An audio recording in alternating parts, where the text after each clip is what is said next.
At 1:47 in the morning, the most feared man in the city walked into his own home and stopped cold in the doorway.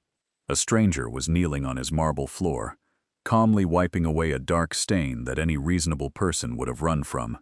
She did not look up. She did not tremble. She did not ask a single question. Her name was Grace Okafor, and she had been hired to clean the kind of mess that never appears in any police report. Salvatore Conti had seen many people stand before that sort of stain.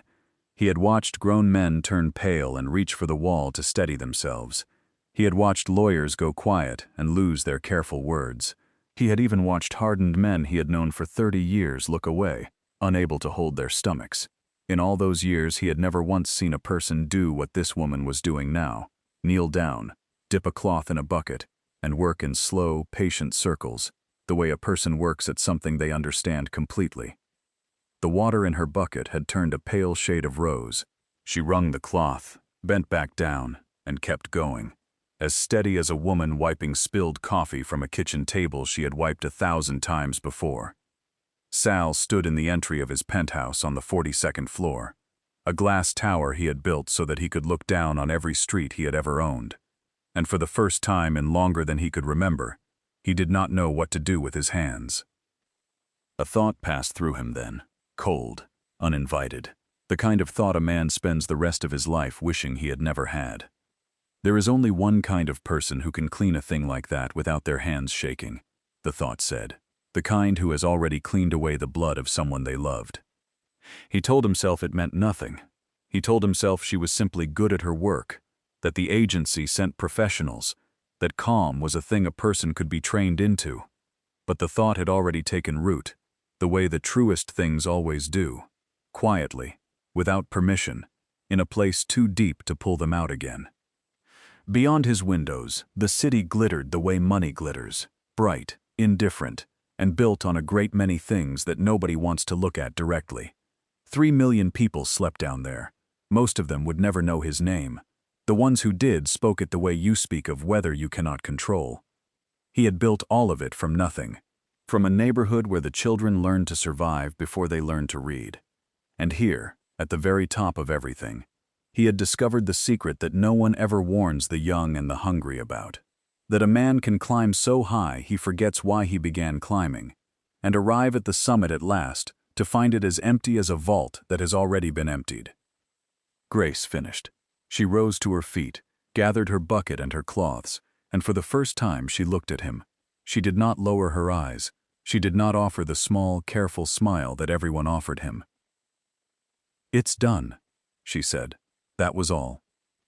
And Salvatore Conti, a man the whole city bowed to, found himself, for reasons he could not name, giving her a small nod in return.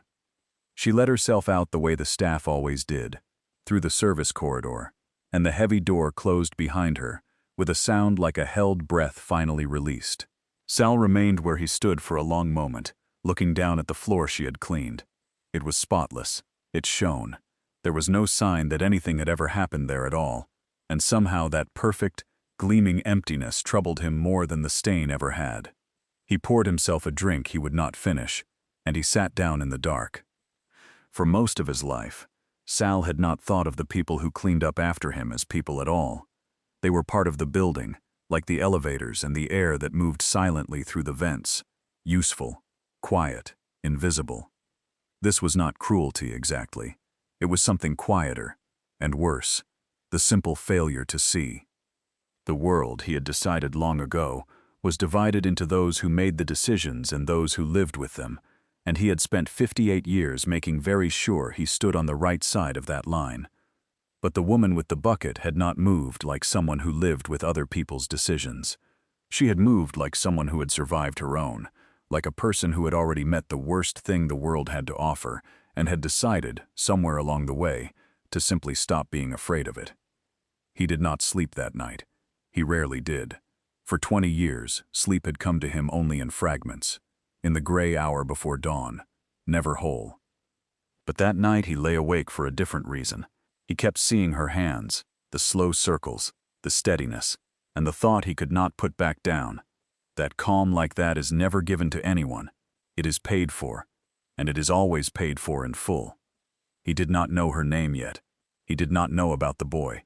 He did not know that the quiet woman who had knelt on his floor and shown no fear was, at that very moment, driving home through the same dark streets he had spent his life ruling, carrying inside her a grief so old and so complete that the sight of a stranger's blood could no longer reach the bottom of it.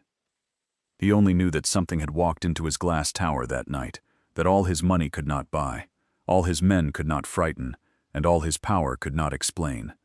And he knew, with the certainty of a man who had built his whole life on reading other people, that she would be back. In the daylight, Grace Okafor was a mother. She woke before the sun in a small apartment on the east side of the city, in a building where the heat worked when it felt like working, and the neighbors knew each other by the sounds through the walls. She made her coffee strong.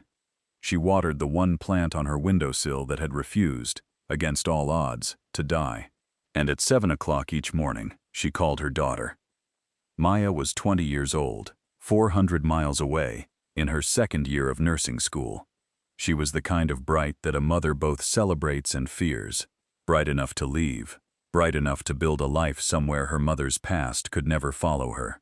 On the phone, Grace reminded her to eat breakfast. She reminded her not to walk back to the dormitory alone after dark. She reminded her of all the small things that mothers everywhere remind their children of, in every city, in every language. There was only one thing she never said. She never told Maya how the tuition was paid. Because at night, Grace Okafor became something else. She had found the work the way people find such work, not through an advertisement, for there are none, but through a whisper passed carefully from one tired hand to another. There was a company, the whisper said, that cleaned the places the police were never invited to. The pay was many times what an honest scrubbing brush could earn. In exchange, there was only one rule, and it was a simple one. You did not look. You did not remember. You did not tell. Grace had signed her name without reading the fine print. She had read enough contracts in her life to know that the fine print is never the part that matters most. The city, she understood better than most, ran on people like her. People who were paid to be invisible. The ones who emptied the bins and scrubbed the stairwells and rode the buses at 4 in the morning to reach jobs that began before dawn. A whole second city, awake while the first one slept, holding the bright and shining one together with hands that no one ever thanked and no one ever saw. She had lived her entire life in that second city. She knew its streets. She knew that being unseen was not the same as being safe, but that sometimes, if you were careful, it could be made to look like the same thing. People assumed she did the work for the money. The money was only half the truth. The other half she kept buried so deep that there were days she nearly forgot it herself, that she had not walked into the underworld in order to run from it, but in order to stand close to it, to look it full in the face. The world of men with guns and quiet orders had taken something from her once, long ago, that could never be returned. And rather than spend the rest of her life flinching at the shadow of it, she had decided to walk straight into the dark and learn its shape, until the fear had nowhere left to hide. Every stranger's stain she knelt to clean was, in some private way, a small act of defiance. Each one said, "You do not frighten me anymore. I have already survived the worst that you can do." And so the two of them, Grace and the man whose floor she had cleaned, were closer in their natures than either of them could have known. Both lived in the gap between the bright city and the dark one. Both had learned to move through rooms without leaving a trace. Both had built their calm out of something broken. The difference was only this: Salvatore Conti was paid to create the mess. Grace Okafor was paid to make it disappear. He had come up out of the same kind of neighborhood she had, not the same one, but its twin, the way poverty wears the same face in every city it visits. He had been a boy who learned early that the world does not hand its mercy out evenly, and that those who wait politely for their share tend to go without. He had decided, somewhere in those hungry years, that he would never be at the bottom of anyone's ledger again, and he had kept that promise to himself with a terrible, patient thoroughness, climbing one decision at a time, each decision sensible on the night he made it, until he looked up one day and found that he had become the very thing the boy he used to be had feared. That is how it always happens. The people who study such men will tell you. Not in a single leap, but in 1,000 small steps, each one easy to explain. Evil, in the real world, rarely announces itself. It arrives reasonable. It arrives tired. It arrives saying it had no other choice. Now he had everything, and he was as hollow as a safe that had been cleaned out years ago and never refilled. He had reached the top of the only ladder he had ever believed in, and discovered there was nothing waiting at the top but the wind and a long view of all the streets below, and the names of the people he had stepped on to get there. Names he had been very careful, all his life, never to learn. She came back, as he had known she would. In Sal's world, the work was loud, and the louder it grew, the more it cost to keep the peace. And each time it cost something, Grace was called. Quiet, steady. And Sal, a man who had never once waited for anyone, began, to his own private bewilderment, to wait for the nights she would arrive. At first he only watched her work. Then one night he spoke. A short word, then another, then a sentence. And in time the man who confided in no one found himself saying things to the woman with the bucket that he had never said to the lawyers, the lieutenants, or the men who had stood beside him for 30 years. Grace did not flatter him. That was the first thing he noticed. Everyone flattered him. It was the native language of the world he lived in, the small, constant tax that frightened people paid to powerful ones. Grace paid nothing. She answered his questions plainly, and when she had nothing to say, she said nothing, and her silence was not the careful, calculating silence of his men, but the simple silence of a person who did not need anything from him. "You're not afraid of me," he said to her one night. It was half a challenge and half a question, and he was not sure himself which half he meant. "You know who I am." Grace folded the cloth in her hands, slowly, before she answered. "I know who you are," she said. "You're the man who makes the mess. I'm the woman who cleans it up. You wash the bodies away. I wash the memory away. Our trades are closer than you think.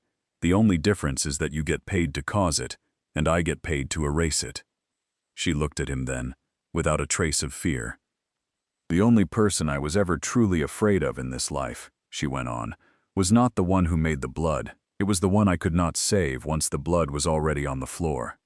Sal had no answer for that. For the first time in 20 years, someone sat across from him whom he could not threaten, could not buy, and could not read all the way to the bottom. And stranger still, that was precisely the thing that brought him a kind of peace. He had spent his whole life surrounded by people who needed something from him: money, protection, permission, mercy. Grace needed nothing. She came. She did the work she was paid for. She spoke the truth when she spoke at all. And she left. There was no angle to her, no leverage. And a man who has spent his entire life calculating leverage finds, when he finally meets someone without any, that he can at last set the calculation down and simply be in the room. He began to find reasons to be home on the nights she came. He, who had spent decades treating his own home as little more than a place to wait out the dark, began to look forward to the sound of the service door, the soft rattle of the bucket, the quiet of a person working nearby who wanted nothing from him at all. They talked, in the small spaces between her tasks. He told her things in pieces, about the neighborhood he had come from, about the mother who had raised him alone and worked herself thin doing it, about the night, long ago, when he had decided he would never again be powerless. And Grace listened the way she did everything, without judgment, without flattery, simply present, the way a person is present at the bedside of someone who is finally telling the truth. "You keep saying you did it so you'd never be at the bottom again," she said to him once, "but you talk like a man who's still down there, like you never actually climbed out. You just dragged the bottom up the ladder with you." It was the kind of thing no one had said to him in 30 years, the kind of thing that, said by anyone else, would have ended a career, or worse. From Grace, it landed like a hand laid flat on a wound, painful, and somehow the first honest touch in a very long time. He did not punish her for it. He could not have explained why, except that punishment was the language of the frightened, and for the first time in his adult life, in the presence of this woman, he was not frightened. He was only seen, and being seen, he was beginning to understand, was a thing he had been starving for so long that he had forgotten it was even a kind of hunger. There was a kind of grace in those nights that neither of them named aloud, because to name it would have been to risk it. He did not offer her money beyond her wage. He had learned, somehow, that she would have taken it as an insult, that the one thing she would not let him do was turn her into a debt he could settle and forget. And she did not offer him comfort beyond her presence. She gave him no soft words, no reassurance, none of the easy mercy that costs the giver nothing. What passed between them was harder than that, and truer. Two people who had each learned to live behind a wall, sitting in the same room with the walls, for a little while, set down. What neither of them understood yet, what was waiting just beneath the floor of every quiet night they shared, was that the peace passing between them had been built on top of something old, something buried, something with a date and a place and a name. And buried things, as both of them knew better than most, do not stay buried simply because we have stopped looking at them. They wait, they are patient, and when at last they rise all at once. It was on the 9th night that Grace finally told him. She did not tell him because he asked. She told him because, that night, he spoke first, about his mother, about the rooms of his childhood, about the cold morning he had decided what kind of man he was going to become. And when one person opens a door like that, sometimes the other steps through it too. "I had a son once," Grace said. Her eyes were fixed on a point past the window, out where the city lights blurred into a single river of gold. Elijah, 17 years old. He had nothing to do with any of this. No gangs, no trouble, none of it. He worked the night shift at a corner store to help me with the rent. A good boy. He wanted to be an engineer. He used to draw bridges on the backs of his school papers. She paused, her hands, for the first time in all the nights Sal had watched them, tightened slightly on the edge of the cloth. 8 years ago, in October, he finished his shift and walked home the way he always did, past the corner of Lenox and 3rd Street. And that night, on that corner, 2 crews had decided to settle something between them. People said afterward it was only meant to be a message, a way of showing whose ground it was. The shots went everywhere. Elijah was not anyone's target. He just happened to be there. Wrong corner, wrong minute. The penthouse was very quiet. Far below, the city went on glittering, indifferent, the way it always did, the way it had on that October night and every night since. "They called me to identify him," Grace said, "and then, later, I was the one who went back and cleaned the place where it happened. They hadn't done it properly, so I did it myself. I knelt down on the ground, and I cleaned my own son's blood off the concrete with my own 2 hands. She turned and looked at Sal at last. After that, no stain on any floor could ever frighten me again, because the one stain that should have broken me, I had already cleaned myself. There was nothing left in this work that could reach me. The worst had already happened, and I had survived it the only way I knew how. On my knees, with a rag, the way I've survived everything." She reached into the pocket of her work shirt and drew out a photograph, worn soft and pale at the edges from years of being carried. A thin boy with a wide, easy smile, in the colored apron of the corner store, squinting against some long-ago sun. "That's him," she said simply, and put it away again. Salvatore Conti, a man who had always known exactly what to say in every room he had ever stood in, found that he had nothing, not a word. He, who had ordered the lives of thousands of people with a sentence or a glance, sat in his glass tower at the top of the city and could not produce a single sound. He had heard a great many stories of loss in his life. Most of them had been aimed at him. Pleas, bargains, attempts to move a man everyone believed could not be moved. He had grown a thick skin against them, because a man in his position who let every story in would not last a season. But Grace was not telling him a story to move him. She was not asking him for anything. She was simply answering, at last, the question he had carried since the first night. Why does this woman not flinch? And the answer was the most terrible answer there is. She did not flinch because the thing that flinching protects you from had already come for her, and taken everything, and left her standing. There is a particular kind of grief, the old people in Grace's neighborhood used to say, that does not break a person, but rather hollows them out and rebuilds them around the empty space, so that they go on walking and working and even smiling, carrying the shape of what they lost inside them, like a room that is always kept clean and always kept empty, waiting for someone who will never come home. That was the calm Sal had seen on his floor that first night, not the calm of a person who feels nothing, the calm of a person who has already felt the most that a heart can feel, and lived and learned to carry it. He wanted to say that he was sorry. The word rose in him and then died on the way to his mouth, because even he, who had told himself 1,000 comfortable lies over the years, could feel how small and how useless it would be. Sorry was a word for spilled drinks and missed appointments. There was no word the size of what this woman had set down between them. So he said nothing, and Grace, who had not expected anything, gathered her things and told him quietly that the floor was done, and let herself out through the service door. And Sal sat alone in the dark with the photograph still burning behind his eyes. A thin boy, a wide smile, a corner store apron, and a single fact beginning, far back in his mind, to stir. A date, a place, something he could not yet name, turning over slowly in the dark, the way a body turns over in deep water before it finally rises to the surface. The months that followed were the strangest of Salvatore Conti's life. He was still the boss. He still gave the orders. The machine he had built still turned, and men still came to him with their problems and left with his answers. But something inside him had begun, very quietly, to shift on its foundations, the way a building shifts long before anyone above ground can feel it.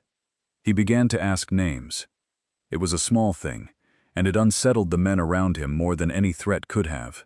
When a matter was brought to him, when a name was put forward for the kind of attention that left work for women like Grace to clean, Sal began, for the first time in his life, to ask who the person was, not as a strategy, as a hesitation, as if some new and unfamiliar weight had attached itself to the old, easy sentences he had spoken without thinking for 30 years. For 3 decades, the people on the wrong end of his decisions had been abstractions to him.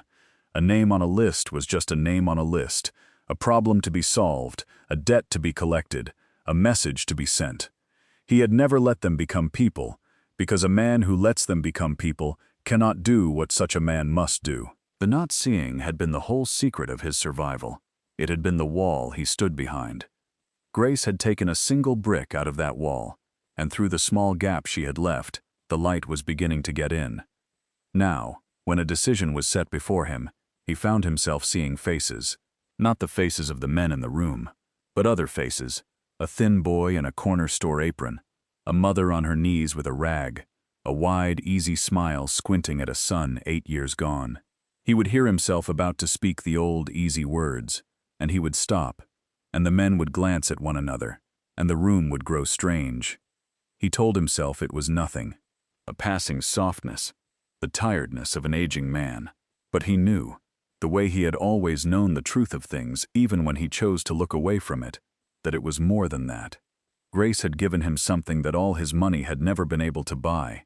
Not forgiveness, she had never offered him that, and never pretended to. Something simpler and rarer.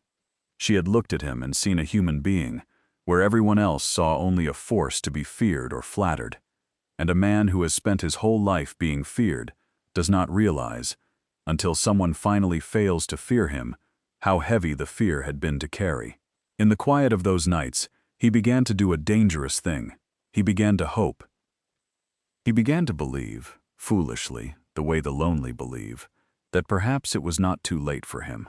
That perhaps this woman who came and cleaned his floors and spoke to him like a man rather than a monster was a kind of sign, a small mercy sent to tell him that the boy he had once been was not entirely buried, that there was still something in him worth saving. He began to imagine, in the careful and secret way that powerful men imagine such things, a different ending to his story than the one he had always assumed was waiting for him. He did not put a name to what Grace had become to him. It was not the thing that men and women usually become to one another. It was deeper than that, and stranger, and more fragile. She was the one true window in a house with no other windows. She was the single place in his entire walled-off life where a little air got in. And he had begun, without admitting it even to himself, to build the whole of his fragile new hope on the steadiness of a woman who knew nothing of who he had truly been. That was his mistake. Not a cruel mistake, a human one, the oldest one there is. He had taken his peace and built it on a foundation he had never thought to examine. He had let himself rest his weight on something without ever once looking underneath it. For the peace he had found in Grace's presence was real, but it was also borrowed. It was peace taken out against a debt he did not yet know he owed, and somewhere, in a drawer in his own home, in a stack of old papers he had not opened in years, the bill was already written and only waiting to be read. He should have known. A lifetime in his trade had taught him the one law that governs all hidden things, that nothing stays buried because we wish it, that every floor, no matter how perfectly it is cleaned, remembers what happened on it, that you can wash a thing away from the marble and the concrete and even from the public record, and still it waits, patient as stone, in the only place where stains can never truly be lifted, in the memory, in the heart, in the long, quiet ledger that the world keeps even when men do not, where every name is written down, and nothing is ever finally erased, only set aside, for a while, until the night it is read aloud. It came on a night he was not looking for it. Sal could not sleep.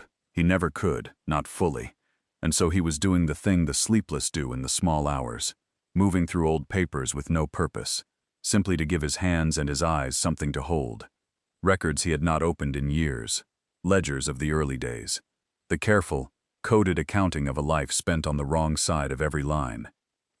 And his eye fell on a date, and a place. The corner of Lenox and 3rd Street, October, 8 years ago. His heart missed a single beat. He remembered that night. Of course he remembered it. It had been one of 100 such nights in those years, but it had its own small place in his memory, the way the early decisions always do.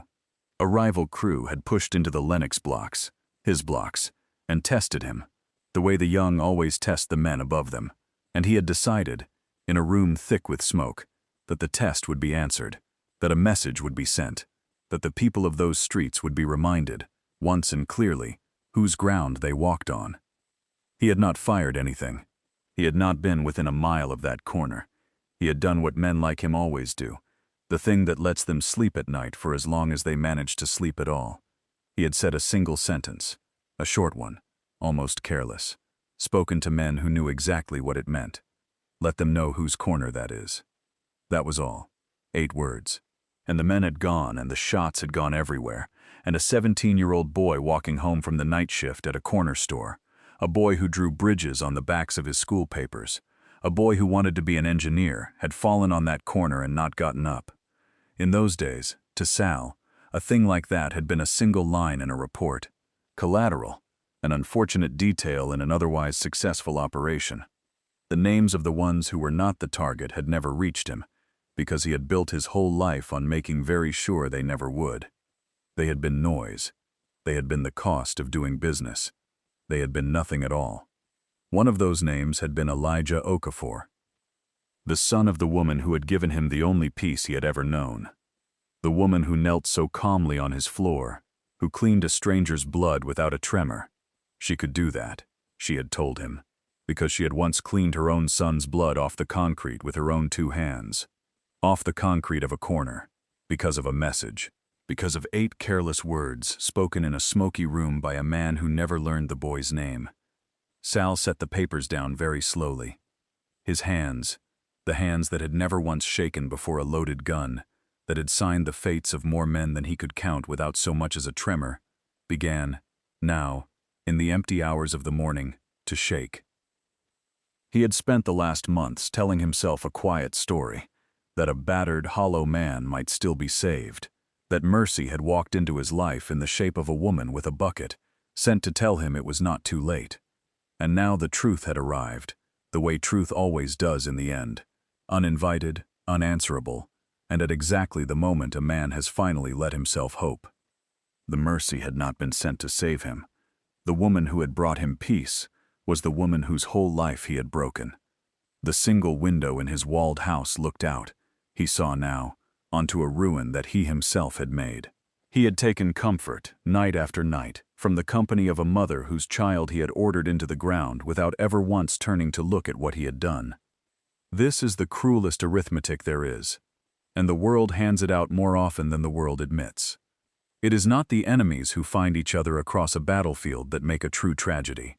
It is the discovery that the person who gave you back your soul is the very person from whom you tore the heart, long ago, with a sentence you did not even bother to remember.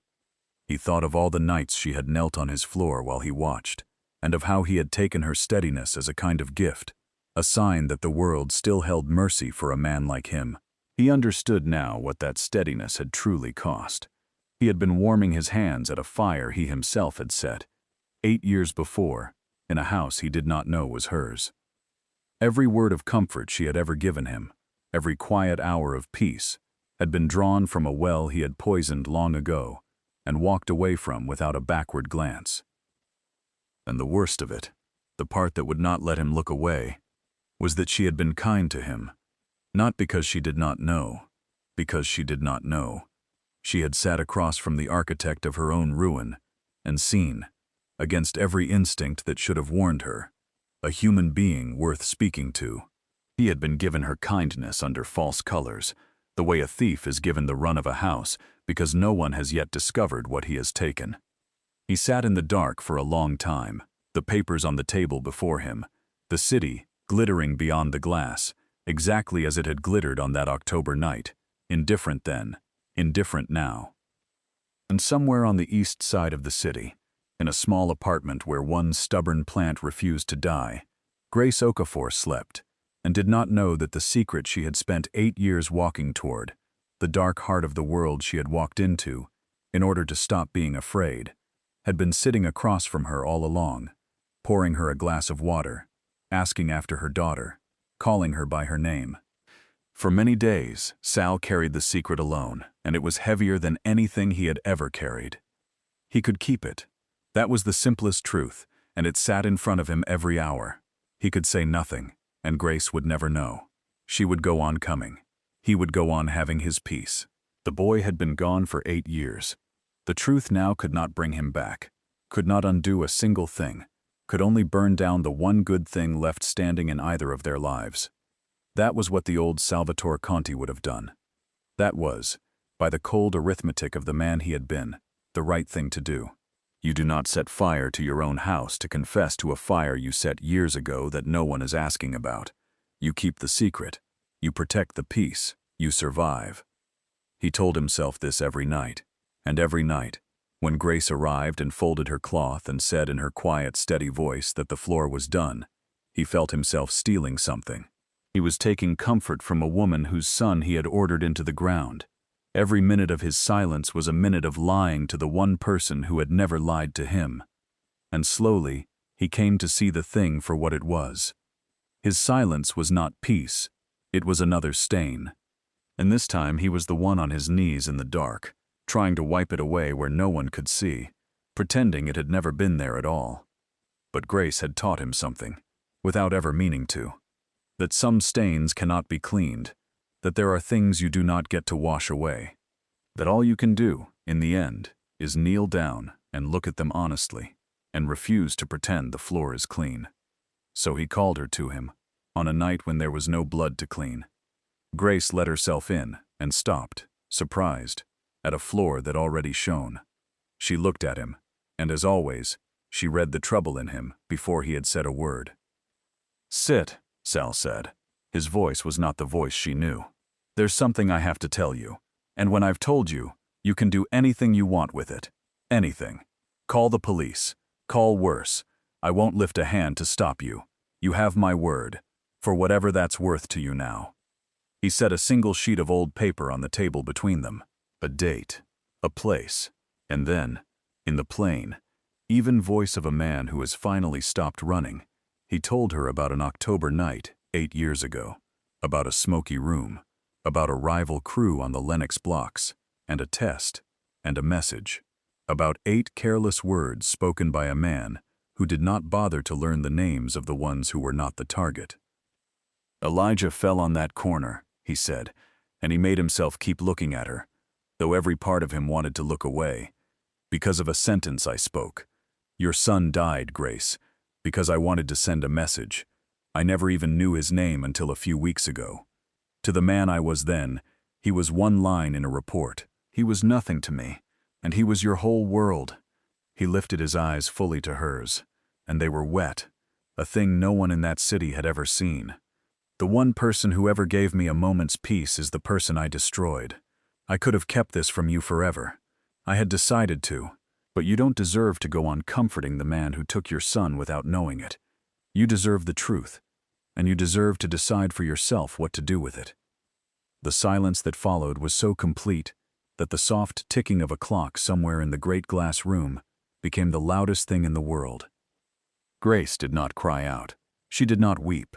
She sat very still, her hands folded in her lap, and she looked for a long time at the photograph she had drawn from her pocket, without seeming to decide to. The thin boy, the wide smile, the corner store apron. When at last she spoke, her voice was quiet enough to raise the hair on a man's arms. "Do you know," she said, "for 8 years I walked closer and closer to your world, so that I could stop being afraid of it, so that I could understand the kind of man who took my son." She raised her eyes to his. "And all this time I've been sitting across the table from him, cleaning his floors, letting him pour me a glass of water, letting myself see a human being." She rose to her feet. Her hands were shaking, the first time in all those nights that Sal had ever seen them anything but steady. "I need to be somewhere else," she said, and she walked out, and the heavy door closed behind her, and Salvatore Conti was left alone, at last, with no one to fear him, and nothing to hide behind, and the whole unbearable weight of having finally told the truth. Grace did not come back for many weeks. Sal did not look for her. He knew he had no right to. He had set loose the storm with his own hands, and so he sat alone in the storm he had made, in the great glass tower, with no one left to perform for, facing the man he truly was without anyone to lie to. But something in him had changed past undoing. He could not become the old man again. He had been seen, once, as a human being, and a man who has been seen that way cannot go back to living as a monster, no matter how much simpler the monster's life had been. The window had been opened, the air had gotten in, and the house could never again be sealed. One night, there was a knock at the door. Grace. She did not step inside. She stood at the threshold, the very place where, on the first night, he had found her kneeling on his floor. "I don't forgive you," she said plainly. "I don't know if I ever can, maybe never. Don't you ever ask me for that." Sal nodded. "I will never ask you for that. But I came to say one thing." Her eyes were red, but her voice held steady. "You could have kept it from me. It would have been easy. You chose not to. That doesn't bring my son back. It doesn't come close. But it tells me something. The man who gave that order in that room, and the man who stood in this room and told me the truth, they are not the same man anymore. I don't know what to do with that, but I know it's true." She stepped back. "I don't know what the rest of our lives look like," she said. "But I know this, Mr. Conti. The truth you told doesn't fix the past. It only decides who you are from here. That's the one thing you still get to choose." And then she turned and walked away, not fleeing this time, but walking, steadily, back toward a life of her own. Salvatore Conti began to leave his world that winter. It did not happen in a night. An empire does not fall in a night, and walking away from one is more dangerous by far than building it. He did it carefully, quietly, one severed thread at a time. He handed things over. He cut things loose. He burned, with great patience, the very bridges he had bled to build, knowing all the while that men who leave that world rarely leave it whole, and deciding that he no longer cared whether he did. And he took his fortune, the blood-soaked fortune he had once believed was the proof of his victory, and he built something with it. He built a fund for mothers who had lost their children to the violence of those streets, tuition for the children who remained, rent for the mothers who could no longer bring themselves to work after they had cleaned what could not be cleaned, help for the families whose loss, to men like the one he had been, had only ever been a single line in a report. He did not put his own name on it. He put another name on it, the Elijah Fund. He never told Grace. But one day, in the community center near her home, she came upon the name on a simple paper flyer, and she stood before it for a long time. Her son's name, now paying the tuition of other people's children, now keeping a roof over the heads of other people's mothers. She did not call him, but that night she called Maya, her daughter, 400 miles away, and for the first time in 8 years, when she spoke her son's name aloud, her voice did not break. In the months that followed, the fund grew quietly, the way good things sometimes do when no one is trying to take the credit. Other mothers found it. Other children kept their places in school because of it. A man who had spent 30 years learning the precise weight of fear, unlearned it slowly, and learned in its place the weight of a single honest act, repeated, day after day, with nothing asked in return. He saw Grace rarely after that, and never again on his floor. When their paths did cross, there were no easy words between them, and no false peace. There was only the truth, standing in the room with them, where it would always stand now. She never forgave him.